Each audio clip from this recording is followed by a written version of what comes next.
जब हम दो घर में एक मर्द और एक औरत, हम दो मौजूद हैं घर में, तो इमाम आगे खड़े होकर नमाज पढ़ाएंगे या पीछे?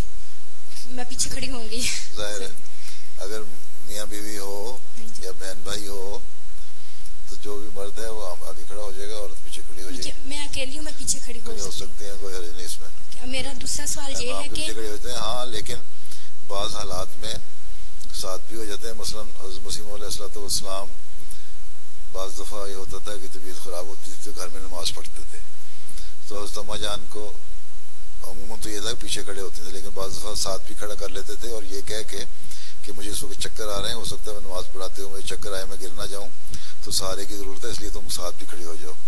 तो शरीयत अमूमन तो यही है असूली फ़ैसला कि पीछे खड़े होना है, लेकिन अगर कोई मजबूरी है, इस्लाम आसानी का मज़हब है, शिद्दत का मज़हब नहीं। अगर मजबूरी है तो साथ भी खड़ा हो जा सकता है।